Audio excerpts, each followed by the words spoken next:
नमस्कार कहें आपको या गालियाँ देंगे तो खबर तो अच्छी है नहीं, और अच्छी खबर भी अच्छे तरीके से सुनाना आता नहीं। तो सूचनाएं आपको दूंगा मैं, और मेरे सवालों का जवाब दीजिएगा आप। सूचनाएं पहले ले लीजिए, सवाल आपसे बाद में पूछूंगा, क्योंकि विश्वविद्यालय और वेबसाइट और प्रशासन ने जवाब तो दिया नहीं। उम्मीद करता हूं आप लोग दे देंगे। पीएचडी के फाइनल रिज़ल्ट आए हैं, जिन बच्चों का चयन हुआ है 22 सेशन में। तो आप लोग सोच रहे होंगे जब पीएचडी में बच्चों का सिलेक्शन हो गया, उस खबर पर मैं दुखी क्यों हूँ, ये भी आपको मालूम चल जाएगा। मुझे बताने की आवश्यकता नहीं है जब आप खबरों को समझेंगे। सुनते तो अक्सर वीडियो हैं, आज समझने की कोशिश कीजिएगा। 30 अप्रैल 2022 को एक नोटिफिकेशन निकाला था विश्वविद्यालय ने, उसका नाम है चौधरी चरण सिंह विश्वविद्यालय। व्यक्ति बड़े अच्छी थे, विश्वविद्यालय थोड़ा अपनी स्थिति से बहुत नीचे चला गया है। इस डेट को जो नोटिफिकेशन निकाला गया था, पीएचडी एप्लीकेशन फॉर्म के लिए विज्ञापन आया था और बच्चों ने फॉर्म वगैरह भरे। आप लोगों ने भरे होंगे, सैकड़ों बच्चों ने फॉर्म भरे थे, क्योंकि 1000 से ज़्यादा सीटें आई थी पीएचडी की। कितनी थी? 1180 के आसपास, मतलब 1200 सीटें आई थी। तो आप कहेंगे बहुत अच्छी खबर है, लेकिन उसका जो परिणाम आया है ना, वो दिल को दुखाने वाले से ज़्यादा आपकी योग्यताओं पर सवाल या निशान उठाता है, और प्रशासन के एडमिशन की पूरी प्रक्रिया पर सवाल उठाता है। सवाल मैं रख दूंगा, जवाब आप लोग खोजिएगा। जवाब मिल जाए तो मुझको भी दे दीजिएगा, चाहे कमेंट बॉक्स में या ईमेल या फ़ोन करके।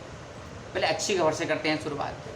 बच्चों का रिजल्ट आया है, 25 जुलाई की जो डेट है, 28 जुलाई को पोस्ट किया है विश्वविद्यालय अपनी वेबसाइट पर।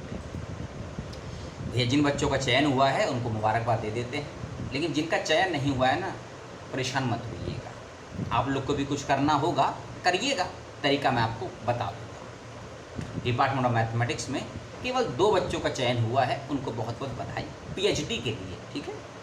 ज्योग्राफी डिपार्टमेंट में 9 बच्चों का चयन हुआ है। कमेंट करके मत बोलिएगा आप लोग कि सर सीटें तो 172 आई थी ज्योग्राफी में, एडमिशन 9 बच्चों का कैसे हो गया। ये आप सवाल करिएगा प्रशासन से, ठीक है, क्योंकि किस डिपार्टमेंट में कितनी सीटें थी, इसको लेकर भी वीडियो बनाया था 4 महीने पहले। नहीं देखा होगा तो जाके देख लीजिएगा, लिंक आपको मिल जाएगा मेरे चैनल पर, डिस्क्रिप्शन में तो नहीं मिलेगा। थोड़ी मेहनत आप लोग भी करिए। ज्योग्राफी में 9, हिंदी में 9 बच्चे चयनित हुए हैं, संस्कृत में 2, फिलॉसफी में 1, म्यूज़िक में 1, ड्राइंग एंड पेंटिंग में 3 बच्चे सिलेक्ट हुए हैं। मेरी बातों को सुनिए, चेहरा मत देखा करिए ज़्यादा, ठीक है। होम साइंस में 2, मनोविज्ञान की साइकोलॉजी में 1, जूलॉजी में 4, जियोलॉजी नहीं है, जियोलॉजी है, इसमें 4, ZOOLOGY। कॉमर्स में 10 और 11 प्लस 21 बच्चे कॉमर्स में आए हैं। बॉटनी में 4, लॉ केवल 4 सीट, 4 बच्चे, उंगलियाँ 3 थी, 4 बच्चे। ठेंगा दिखाया आप लोगों को, तो लॉलीपॉप चूसने का मौका नहीं दिया लॉ के बच्चों को। एजुकेशन में 2, पॉलिटी के साथ में अच्छे बच्चे हैं, 24 बच्चे इसमें चयनित किए गए हैं। डिपार्टमेंट ऑफ हिस्ट्री भी अच्छी संख्या है, 28। इंग्लिश में 3, सोशलॉजी में 4, उर्दू में 1, इकोनॉमिक्स में 8, देश का बंटाधार यूनिवर्सिटी का भी है, और लास्ट में केमिस्ट्री में 1। इन टोटल बच्चों की संख्या देखेंगे ना, 150 से भी कम है, और सीटें 1100 से ज़्यादा थी। तो मतलब लगा लीजिए कितना परसेंट, 15% से भी कम है। अब ये घपला हुआ है, या घपला किया गया है, या करप्शन है, या भ्रष्टाचार है, जो आपके पास बुद्धि हो, समझ हो, दिमाग हो, लगा लीजिएगा। सूचनाएं आपके सामने हैं। इस नोटिफिकेशन में कुछ और बातें भी कह दी गई हैं, मालूम क्या? फीस सबमिट करनी है, कब तक सबमिट करनी है, कितनी सबमिट करनी है, और आपकी पढ़ाई लिखाई का कोर्स वर्क भी कब से शुरू हो जाएगा और किसे लेना ज़रूरी है, ये बातें भी बता दी। लेकिन जो आप लोगों के साथ हो गया चुतियापा, उसके लिए कोई जवाबदेही नहीं है, ना यूट्यूब, ना ये दशकंठी, ना ही कोई विश्वविद्यालय। पहली बात कि 25,000 रुपये तो आपको फ़ीस सबमिट करनी है, 1 साल की है ये। और यदि आप SC और ST कैंडिडेट हैं तो आपको 25 नहीं 12,500 रुपये सबमिट करने हैं, आपकी आधी फीस माफ़ कर दी गई है। आपको यूनिवर्सिटी के अकाउंट में NEFT, निफ्टी बोलते हैं, ये करनी है, ठीक है। एड्रेस इसमें दिया है नोटिफिकेशन में, लिंक मैं आपको दे दूंगा। नोटिफिकेशन का एक पासवर्ड होगा, उसको एंटर करिएगा, खुल जाएगा। ये फ़ीस सबमिट करनी है, ऑनलाइन माध्यम से नहीं है फ़ीस का प्रोसेस, ऑफलाइन माध्यम से है। आपका एडमिशन चाहे टीचिंग फैकल्टी में हुआ हो या JRF से हुआ हो, या सेल्फ फाइनेंस में हुआ हो, कोर्स वर्क करना आप लोगों के लिए मैंडेटरी है, जो कम से कम 6 महीने का होगा। और यदि कोर्स वर्क में आपकी 75% से कम अटेंडेंस होती है तो आपको कोर्स वर्क के एग्ज़ाम देने से रोक दिया जाएगा। और अगर आपके कोर्स वर्क के एग्ज़ाम नहीं होंगे तो आप पास भी नहीं होंगे, और जब तक आप कोर्स वर्क के एग्ज़ाम में पास नहीं होंगे तब तक आपकी फेलोशिप भी नहीं मिलेगी आपको। तो इसीलिए 6 महीने की क्लासेस लेना ज़रूरी है, और ज़रूरत दोनों सभी के लिए, सभी डिपार्टमेंट के बच्चों के लिए जिनका भी चयन हुआ है चौधरी चरण सिंह यूनिवर्सिटी में। इस बात का भी ख्याल रखिएगा। जो बच्चे सिलेक्ट हुए हैं उन बच्चों को डेडलाइन दी है 6 अगस्त 2022, यानी कि 6 अगस्त 2022 तक सभी चयनित विद्यार्थियों को अपने कोर्स की फ़ीस सबमिट करनी है, एकेडमिक डॉक्यूमेंट सबमिट करने हैं, और जो भी आपसे डॉक्यूमेंट मांगे गए हैं वो आपको पहले से मालूम है, ये सब आपको देखना है। ठीक है।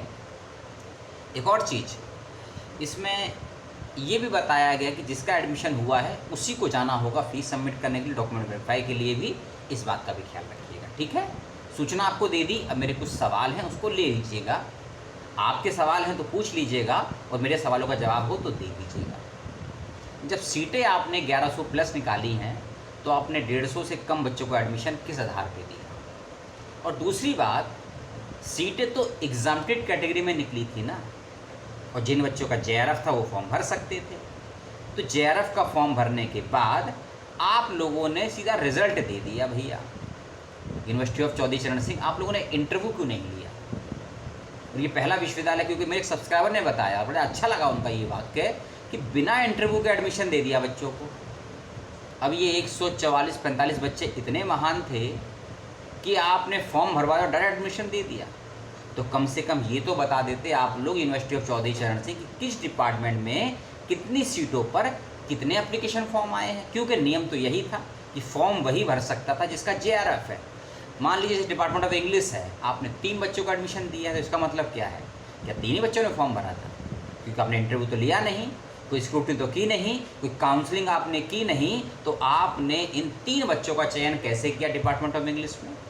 या फिर दूसरा एग्जाम्पल ले लेते हैं, डिपार्टमेंट ऑफ केमिस्ट्री में आपने एक ही बच्चों को एडमिशन दिया, तो क्या एक ही बच्चे ने फॉर्म भरा था? सोचिए आप लोग भी, जैसे मैं सोच रहा हूँ। उर्दू में आपने एक बच्चों को एडमिशन दिया, और दूसरी चीज़ डिपार्टमेंट ऑफ हिस्ट्री में आपने 28 बच्चों को एडमिशन दे दिया, तो केवल क्या 28 फॉर्म आए थे? तो आधार पूछिए आप भी विश्वविद्यालय से। मैं तो मेल कर चुका हूँ, एप्लीकेशन भी भेज चुका हूँ, जबकि हमने आवेदन भी नहीं किया था, क्योंकि हम यूट्यूबर हैं।